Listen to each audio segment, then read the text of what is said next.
They locked me in the closet at my mother-in-law's request, filmed it, and posted it on TikTok, but I called the police, and they were shocked. My controlling mother-in-law persuaded her 9-year-old grandson to lock me in a dark closet as a joke. When my husband wouldn't intervene, I ended up calling the police. My relationship with my husband's family has always been strained, particularly with his mother. Here's some background. My husband Michael is one of 3 siblings. Despite having an older sister, he was always the favorite. My mother-in-law, Barbara, exhibits classic narcissistic behavior. She often demanded gifts on Michael's and his sister's birthdays, claiming they owed everything to her. Michael shared with me countless stories of how, during his childhood, his mother would turn every one of his achievements into her own. When I first began dating Michael and visiting his home, Barbara was exceptionally kind, but her attitude deteriorated as our relationship became more serious. Over the years, her antics grew worse, hitting a peak when we decided to marry 5 years ago. Barbara's interference made wedding planning a nightmare. Luckily, Michael and I had decided to finance everything ourselves to keep family members from meddling. When Barbara attempted to change our wedding venue and layout, I politely declined. She complained to Michael, who tried to negotiate with me, but I stood my ground. For our wedding, I wanted a laid-back, fun, non-religious ceremony with a varied bridal party and a loose color scheme. My only request for Barbara and my bridesmaids was to choose dresses within the color palette and show me before purchasing. My mother and the bridesmaids showed me their selections, and I approved them all. Barbara, however, never showed me any options despite my repeated requests leading up to the wedding. On the wedding day, Barbara arrived in an off-white dress, shocking everyone. It was a mid-length dress with a sheer chiffon layer and a bolero. She looked smug as she saw my reaction. I broke down in tears, and Michael immediately asked her to either change or leave. Her husband refused to take her back, causing an argument. To keep the peace, I allowed Barbara to stay in her inappropriate dress. It was mortifying as guests noticed and commented on her attire. I ignored her throughout the event, not saying a word. Michael, though understanding my frustration, urged me to let it go, insisting I was the bride no matter who wore white. This deeply upset me as he failed to see the significance of his mother's choice. I decided to forgive her, even though she never apologized. Her narcissism didn't stop there. When we were trying to conceive, it was a difficult time. After suffering a miscarriage, I was understandably anxious when I became pregnant again. Michael was thrilled and supportive, attending every doctor's appointment, reading parenting books, and setting up a nursery. 3 months later, we felt ready to share the joyous news. After ensuring we had safely passed the critical first trimester, we decided it was time to share our exciting news with our family. We arranged a luncheon and invited our parents, close relatives, and friends. They arrived, expecting a regular gathering, but their faces lit up with surprise and delight when they noticed my slightly rounded belly. My mother was moved to tears upon seeing me and immediately realized I was expecting. She completely understood our need for secrecy and was thrilled at the prospect of becoming a grandmother. Her joy was palpable as she expressed her happiness and excitement. In stark contrast, Jake's mother, Linda, reacted with anger and disappointment. She felt excluded and accused me of deliberately keeping her in the dark. Despite my attempts to explain our cautious approach, she remained upset and refused to speak with me for the rest of the day. Her disapproval cast a shadow over what should have been a joyous family celebration. Throughout the evening, Linda ignored me and showed blatant disrespect not only towards me, but also towards my mother, who had always been kind to her. Linda remained engrossed in her phone, clearly upset and making no effort to participate in the family gathering. She openly voiced her frustration, feeling she had missed out on precious moments with her unborn grandchild. As tensions rose, I needed a moment to compose myself and stepped outside. My mother noticed my distress and came to comfort me until I felt ready to rejoin the gathering. As the evening drew to a close, Linda made a point of saying goodbye to me last, barely acknowledging my presence throughout the day. When Jake walked his parents to their car, a heated argument ensued, which I could hear from the foyer. Linda seized the moment to further express her grievances about me, escalating the already tense situation. Fortunately, all our other guests had left by then, leaving just my parents, Jake, and his parents. Linda angrily told Jake she couldn't believe I had kept the pregnancy from her, accusing me of not valuing family. Jake calmly explained that we had both decided to wait until we were sure everything was fine before sharing the news. Linda, however, was not satisfied and began yelling. The conversation went as follows, Linda. "This is our grandchild. I deserve to know from the beginning. As your mother, you should have called me immediately. Jake, Mom, we just wanted to be cautious before sharing the news. Linda cautious? I am your mother. You should have trusted me. This is all her fault. She controls everything. Stand up for yourself, Jake." Jake looked embarrassed and miserable as his mother continued to berate him. Tears streamed down my face, the harshness of her words leaving me hurt and bewildered. I wanted to step in, but my mother advised me to stay quiet, knowing Linda was just looking for a fight. I heeded her advice, not wanting to give Linda the satisfaction of engaging in a confrontation. Linda continued to rant, insisting Jake should take control and not let me dictate our lives. Linda demanded that Michael open his eyes and realize that I was controlling everything, and as his mother, she should have been the first to know if her son was having a child. Eventually, her husband Tom urged her to calm down and drove her away. This wasn't the last time she acted out. Her list of outrageous and entitled behavior is endless. Here are a few instances. She tried to teach our baby to call her mom instead of grandma, which infuriated me. She would beg to babysit our child and then make sure everyone knew how much we depended on her. When I had health issues after pregnancy, she told me I needed to be a better mother and to get over myself. Due to these incidents and many others, my relationship with Linda has never been great, but I continued to tolerate her for Michael's sake. Recently, Linda and Tom moved into a new house and kept inviting us to check it out. We were busy, so we couldn't go immediately. Michael wanted me to go alone with our child, Emily, but I was hesitant. He urged me to go so that his mother would stop calling him to check out the new place. Begrudgingly, I agreed to visit during the weekend.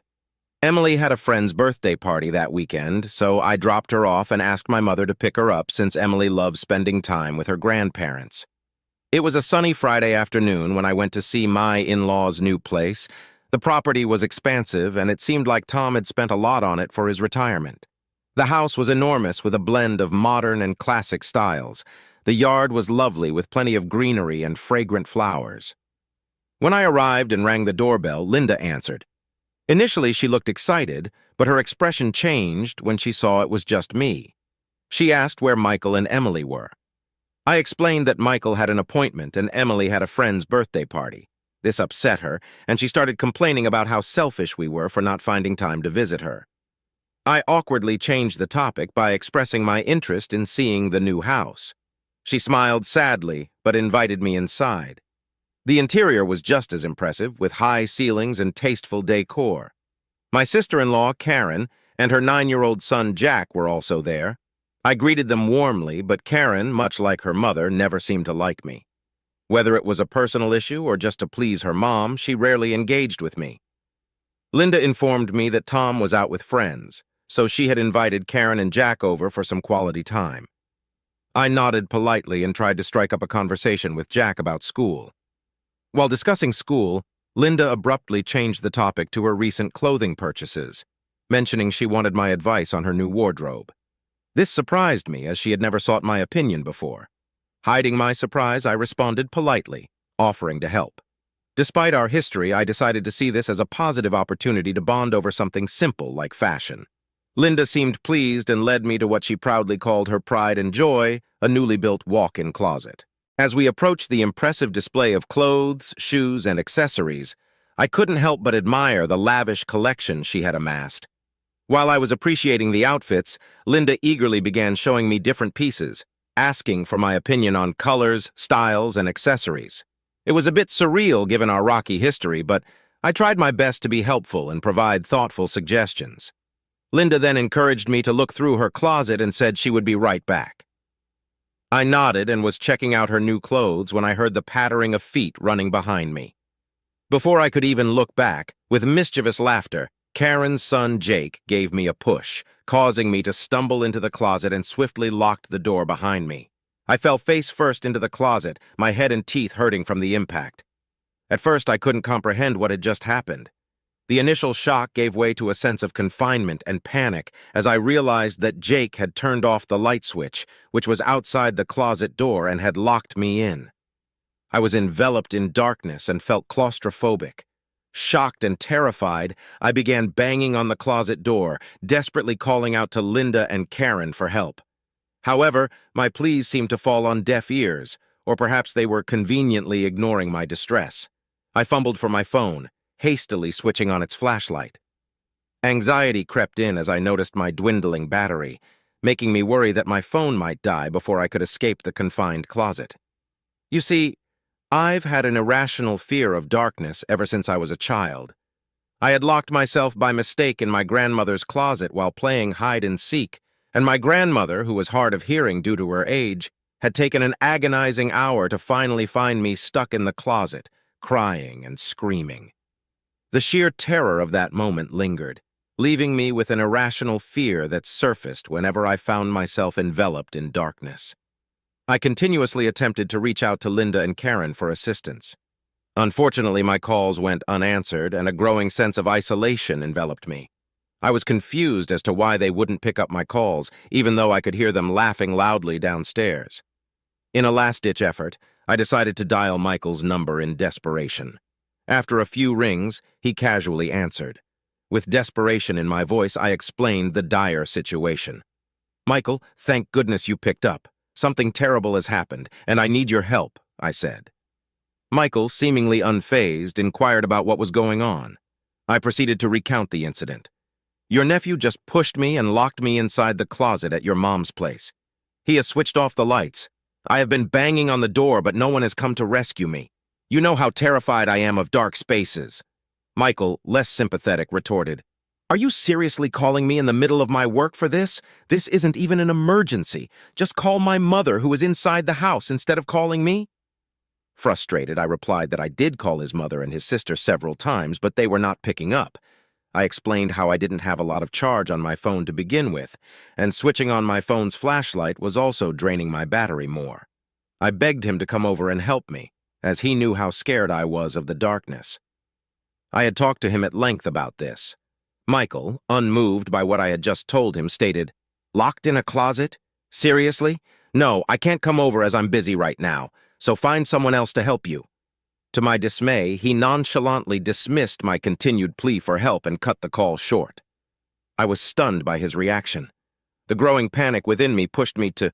I continued banging on the closet door, desperately calling out for Linda and Karen, but their phones remained stubbornly silent. Feeling trapped and helpless, I decided to call my father-in-law, Tom, as he was now the only person left who I could contact. I knew he had been out with friends, but I had no one else to turn to. The phone rang, and I held my breath, hoping he would answer. He picked up, and I nervously explained the situation, revealing that Jake had locked me in the closet, and that despite my attempts to reach out to others, no one was responding. He immediately assured me that he would make his way back home as quickly as possible, shocked that Linda and Karen hadn't heard me all this time. After what felt like an eternity, I heard voices outside. I could recognize Tom yelling something, and he seemed to be directing someone to unlock the closet door. My anxiety began to subside as I realized help was finally on its way. The door creaked open, and I squinted against the sudden light. Linda and Tom stood there, wearing a mix of concern and frustration on their faces. I came out of the closet, a bit disoriented but grateful for the release from that confined space.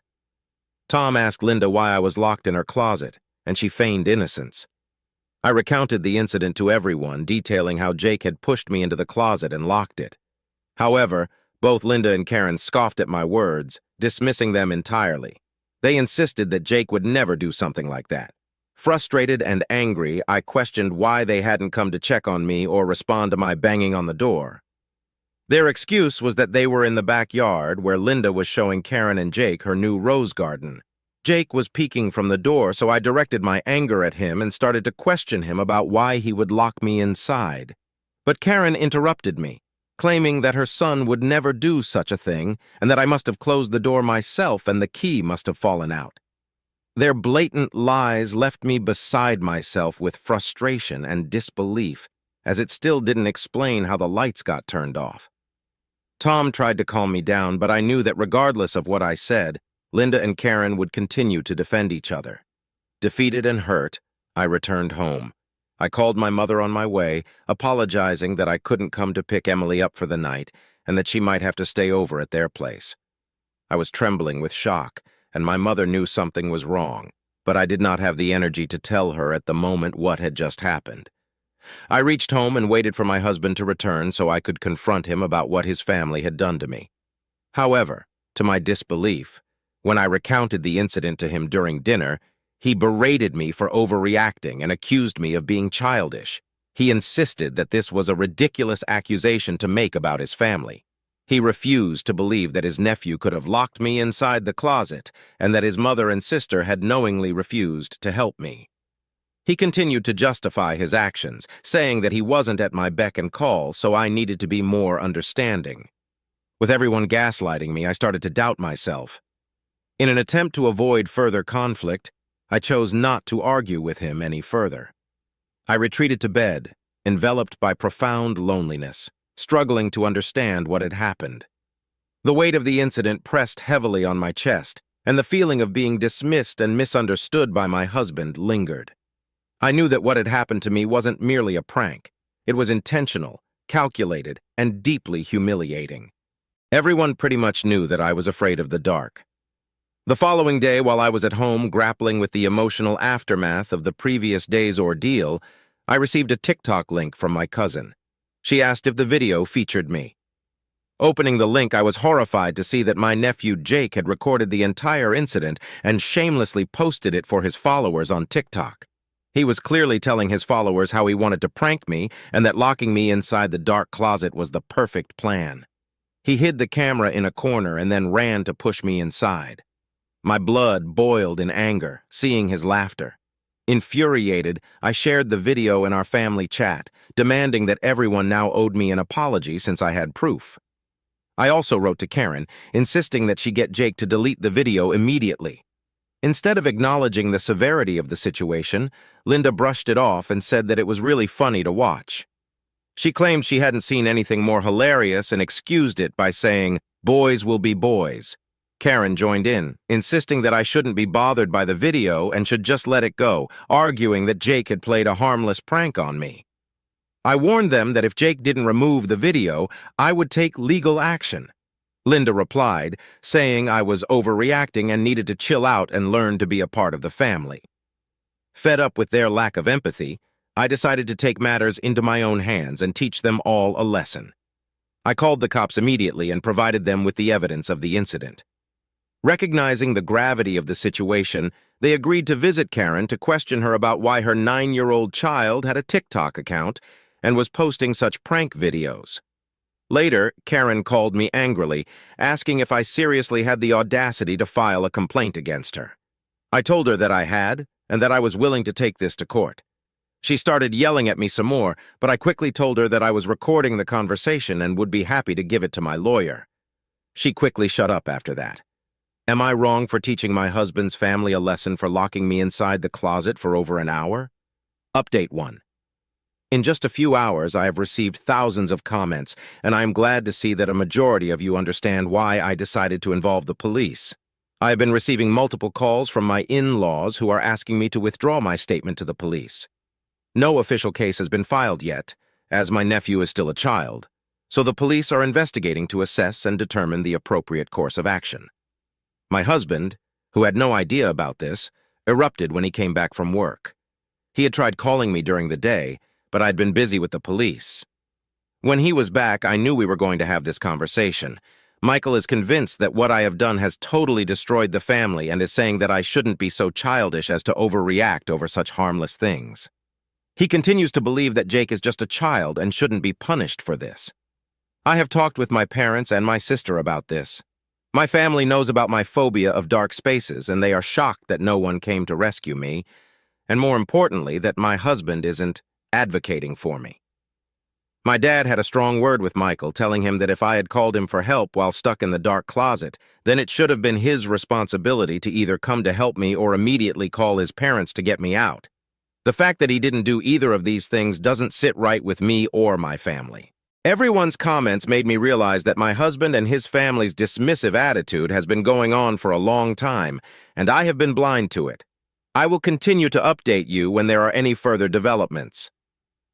Update 2. It's been a week since my last update, and there has been a major development. My sister-in-law's husband, Victor, who was out of town, recently returned and found out about what had happened between me and Jake. He completely lost it and demanded that my nephew immediately take down the video and apologize to me personally. When Karen tried to defend her son's actions, Victor threatened to kick Jake out if he ever disrespected others like that again. This was all relayed to me by Victor when he visited me. I agreed to meet up in the hopes of getting to the bottom of this incident. Victor came to our place with Jake, who looked remorseful, as if he had been scolded the entire time. Victor looked at him sternly as Jake immediately started to apologize to me as soon as we sat down to talk. He then started explaining that, although he did push me into the closet, it wasn't entirely his fault. I looked at him curiously, and so did Victor. Jake went on to reveal that he would talk to Linda about his TikTok account and forward her several prank videos that his friends played on others. Linda began suggesting it would be a good idea to try it on someone in real life. Jake told her he didn't think it was a good idea to try it on family members, but Linda urged him, saying that because I wasn't technically his family since I was just married to Michael, it meant he could definitely try those pranks on me and not feel guilty about it. I was shocked to hear this. Victor asked Jake if he was lying and trying to dodge responsibility, as this was a huge accusation to make. Jake started weeping, telling us that we could check his phone where he and Linda had indeed discussed this. He showed us the chats, and I was horrified and disgusted. For someone her age to incite a child to engage in such actions simply because she disliked me was truly appalling. Having heard enough, I promptly saved those screenshots to my phone and emphatically advised Jake against following her suggestions, emphasizing that it was wrong. Jake nodded solemnly. Victor, equally taken aback, expressed his dismay, stating how sickening it was and making him reconsider allowing his child to be around Linda. Understandingly, I nodded as he continued expressing regret for not being present to prevent Jake's actions that day. He urged me not to go through with the case and to retract my statement with the police since Jake had spoken the truth. Victor was clearly afraid of the impact this would have on his child's life. I assured them that I would discuss the matter with my lawyer and the police on the condition that Jake never uploaded the video again or retained a copy of it. Jake assured me that he had indeed deleted the video and had no copy of it remaining. Since this conversation with Victor and Jake, I have started questioning my entire relationship with Linda. It's pretty clear now that she was behind the attack and encouraged a child to do her dirty work so she could get away with it. I can't allow myself to be around her ever again, as I don't know what else she might do to me if she already dislikes me this much. Update 3. Hello, everyone. It's been 6 months since my last update. I have moved out of my husband's place and am currently staying with my parents. As updated previously, my manipulative mother-in-law was behind everything. When I confronted her about it, she refused to accept her mistakes. Even after I showed Linda the screenshots, she tried to accuse Jake of manipulating them and photoshopping the evidence. Her lies quickly fell apart once I threatened legal action if she didn't admit her mistakes. She begrudgingly admitted that she had pre-planned this with Jake, and that when she saw I had come alone to visit her, she thought it would be the perfect time to play the prank on me.